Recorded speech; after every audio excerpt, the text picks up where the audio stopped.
sini saya akan menjelaskan revolusi industri 4.0. Kali ini kita akan membahas tentang revolusi industri 4.0. Teman-teman, tentu di sini kita sering mendengar bahwa sekarang ini kita berada di era revolusi industri 4.0. Karena memang secara perkembangan revolusi industri terbagi dalam 4 tahap. Nah, kita akan melihat sejarahnya. Dimulai dengan revolusi industri 1.0. Sebelumnya muncul revolusi industri yang pertama, manusia memproduksi barang atau jasa dengan mengandalkan tenaga otot, alam, air, angin, dan matahari. Hal ini cukup menjadi kendala yang cukup besar dalam proses produksi karena seperti yang kita ketahui bahwa tenaga tersebut memiliki keterbatasan. Contohnya tenaga otot. Ketika kita memproduksi sesuatu, sudah capek, selesai sudahlah pekerjaan yang kita kerjakan. Penemuan mesin uap pada tahun 1776 oleh James Watt mengubah sejarah industri dari manual ke mesin. Penemuan mesin uap tersebut menjadikan proses produksi menjadi lebih murah dan efisien. Contohnya, kapal berlayar memerlukan waktu bertahun-tahun untuk berkeliling dari negara satu ke negara lainnya.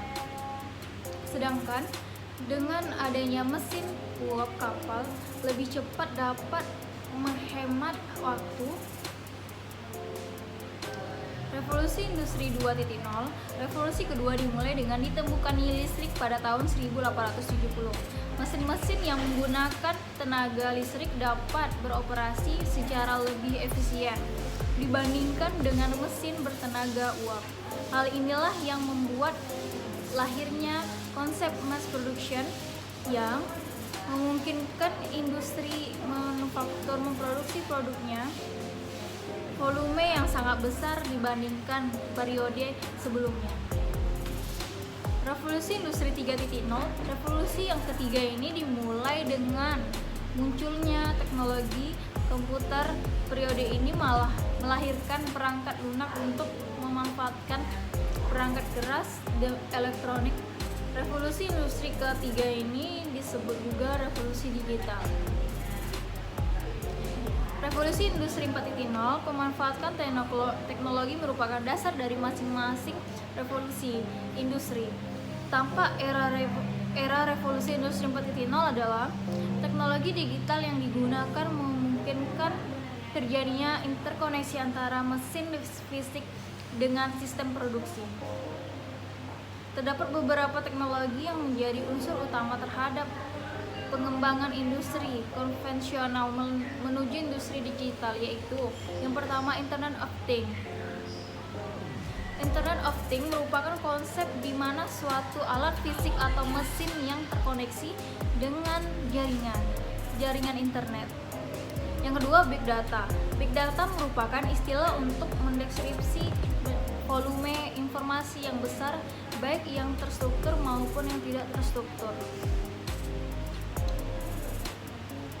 3. Augmented Reality. Augmented Reality merupakan teknologi yang mengkolaborasikan benda maya baik 2 atau 3 dimensi ke dalam sebuah lingkup nyata 3 dimensi, kemudian memproyeksikannya. Dampak era revolusi industri 4.0 sangat signifikan terhadap bidang sosial, sebab pada era ini seluruh proses produksi telah menggunakan mesin berteknologi canggih, menggantikan peranan manusia dalam dunia industri. Tentu hal ini berpengaruh terhadap ketersediaan lapangan kerja, sebab tenaga manusia tidak lagi diperlukan atau diperdayakan dalam industri manufaktur. Sistem pendidikan yang sebelumnya diterapkan tidak akan relevan lagi di dalam dunia kerja. Dampak di bidang politik. Adanya digitalisasi ya memang dibutuhkan sebagai sarana pemenuhan terhadap permintaan barang dalam jumlah besar dengan harga yang mudah dijangkau masyarakat. Namun, dampak era revolusi industri 4.0 yang sangat besar adalah terhadap meningkatnya angka pengangguran yang berimbas pada perekonomian negara. Dampak pada bidang ekonomi, dampak era revolusi industri 4.0 yang terakhir adalah di bidang ekonomi.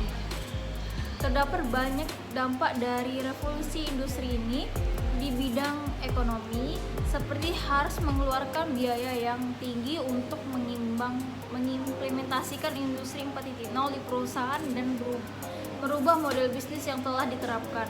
Selain itu, penggunaan teknologi baru akan menyebabkan kerugian pada investasi teknologi yang telah digunakan sebelumnya. Dengan menggunakan hal tersebut dapat meningkatkan efisiensi dan produktivitas. Untuk mengatasi dampak era revolusi industri 4.0, perlu adanya peraturan atau persiapan khusus untuk mengimbangi fenomena revolusi industri 4.0 seperti tenaga kerja Indonesia yang dibekali dengan skill operasional mesin serta pengetahuan dasar yang relevan. Sekian penjelasan dari saya. Assalamualaikum warahmatullahi wabarakatuh.